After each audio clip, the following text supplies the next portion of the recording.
Fluency, the first one, we're going to figure out what the product is of these two numbers. Remember, product means we're going to multiply. Do I have to line up our decimals when I'm multiplying? No, we do not have to line them up. We're going to push them all to the right. So let me get our little boxes cleared. Perfect. All right, so let's multiply. So 7 and 89 hundredths. 7 and 89 hundredths times 4 and 9 tenths. All right, let's multiply here. 9 times 9 is going to be 81. Carry that 8, drop that 1. 9 times 8 is going to be 72. Plus 8 is going to be 80. 9 times 7 is going to be 63. Plus 8, 63, 64, 65, 66, 67, 68, 69, 80, 81. All right, now we are done with both of these, both of those remainders. We are done with this 9, so I'm going to put a placeholder of 0. Now we can do 4 times 9, or 9 times 4, which is 36. 4 times 8. 8 plus 8 is 16, and 16 is 32. So 32 plus 3, 33, 34, 35. Carry that 3, drop that 5.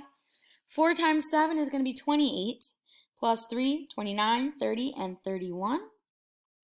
Now we're going to add them up. Add them up.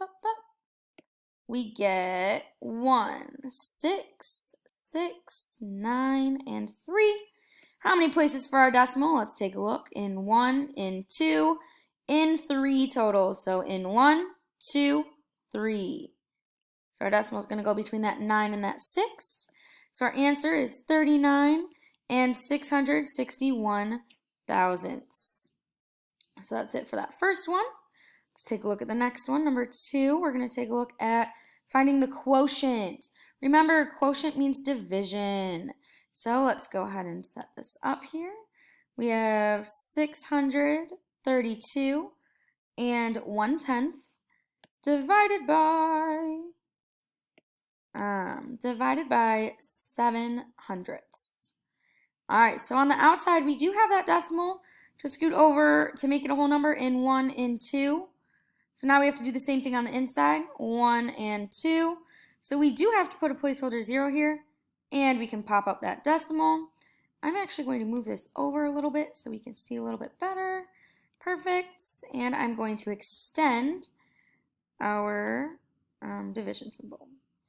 All right, can 7, nope, we just used that. Can 7, we'll do this clear.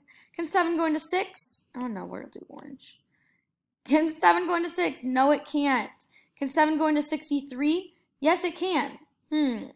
I know 7 times 7 is 49. What about 7 times 9? 9 times 7 or 7 times 9 is 63. 7 times 9 is going to be that 63. So we can put that 9 up there. Write 63 here. Subtract, you get 0. I'm not done yet. We have to bring down that 2. Can 7 go into 2? No. So we have to put a 0 here. It cannot go into 2. Let's drop our 1. Can 7 go into 21? Yeah. It can go in 3 times. 7 times 3 is 21. Subtract, we get 0. Bring down our 0. Can 7 go into 0? Nope. So we're going to put that 0 there. Also, move these over a little bit. There we go. Also, we can put a 0 at the end there, but we don't have to. It can't go into 0 anymore. So our answer, we can just say, is 9,030 and 0 hundredths, or 0 tenths. So you can just say 9,030. That's fine.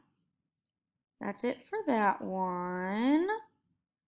All right, let's take a look at the next one. Find that difference. Difference means we're going to subtract. Do I have to line up my numbers? Yes, we do. 108 and 92 hundredths minus 96 and 15 hundredths.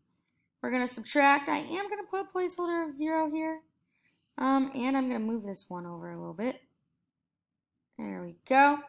All right, let's take a look now. Perfect.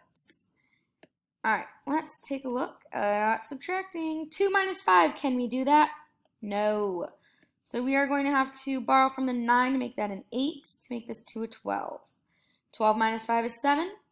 8 minus 1 is 7. Bring down that decimal, drop it like it's hot, drop it like it's hot. 8 minus 6 is going to be 2. 0 minus 9 we can't do, so that 1 becomes a 0 to make this 0 a 10. 10 minus 9 is 1. 0 minus 0 is 0. So our answer is going to be 12 and 77 hundredths. That is it for our fluency. Great job.